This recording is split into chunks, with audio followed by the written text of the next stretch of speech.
प्यार एक ऐसा शब्द जिसे जितना बयान करो उतना कम लगता है। लेकिन क्या प्यार सिर्फ बातों में होता है या उस एक एहसास में, उस एक गहरी सांस में जो दो दिलों को हमेशा के लिए एक कर देती है? जी हाँ, आप सुन रहे हैं एहसास, जहाँ प्यार और फीलिंग्स को सिर्फ बोला नहीं बल्कि महसूस किया जाता है। एक ऐसी जगह जहाँ हर दस्तान आपके दिल के सबसे करीब गुजार कर जाएगी। तो अगर आप भी मोहब्बत के इस हसीन सफर में खोना चाहते हैं तो दिल थम लीजिए, क्योंकि आज की कहानी सिर्फ दो दिलों की नहीं, दो रूह के एक होने की दास्तान है। चलिए शुरू करते हैं हमारी आज की स्पेशल स्टोरी, जिसका नाम है साथिया एक अधूरी ख्वाहिश। आरव और मीरा दो ऐसे दोस्त जो एक दूसरे के बिना अधूरे थे, पर उन्हें खुद नहीं पता था कि कब उनकी दोस्ती के पर्दे के पीछे एक गहरा जुनून पल रहा था। एक शाम जब बाहर मौसम ने करवट ली और तेज बारिश शुरू हुई तो मीरा आरव के घर पर ही रुक गई। कमरे में हल्की लाइट थी और दोनों बालकनी के पास खड़े होकर कॉफी पी रहे थे। तभी हवा के एक तेज झोंके ने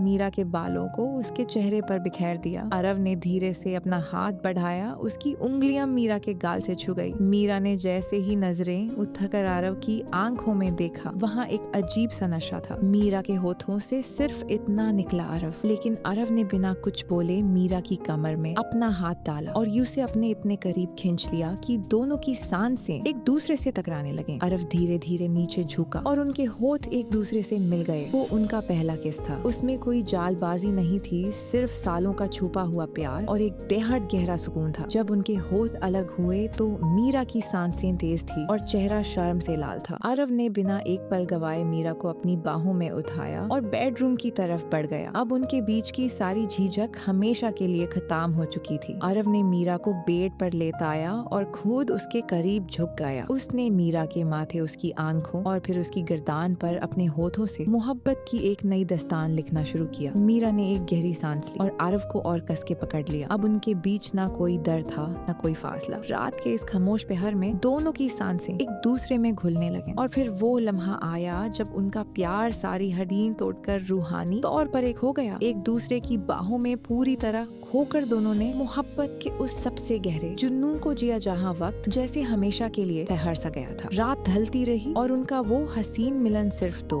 दिलों की दास्तान नहीं बल्कि उनकी रूह का एक दूसरे में हमेशा के लिए समा जाना था। सुबह जब सूरज की पहली किरण कमरे में आई तो मीरा अब भी आरव की मजबूत बाहों में लिपटी सो रही थी। आरव ने मुस्कुरा कर उसके माथे को चुमा। मीरा ने आंखें खोली और दोनों एक दूसरे को देखकर मुस्कुरा दिए। उनका प्यार अब मुकम्मल हो चुका था। तो दोस्तों, कैसी लगी आपको एहसास पर आज की ये प्यारी और पैशनेट कहानी? हमें कमेंट करके जरूर बताएगा कि इस दास्तान का कौन सा हिस्सा आपके दिल के सबसे करीब रहा। और हाँ, अगर आपको ये कहानी पसंद आई हो और आप आगे भी इसी तरह की दिल को छू लेने वाली लव स्टोरी सुनना चाहते हैं तो हमारे चैनल को सब्सक्राइब जरूर करें और वो जो पास में बेल आइकॉन है ना यूज भी दबा दें, ताकि जैसे ही कोई नया एहसास आए आप तक सबसे पहले पहुँचे। वीडियो को अपना ढेर सारा प्यार देने के लिए और हमारे साथ आखिरी तक जुड़े रहने के लिए थैंक यू सो मच। फिर मिलेंगे एक नई दास्तान और एक नए एहसास के साथ। तब तक के लिए अपना ख्याल रखें। Bye bye.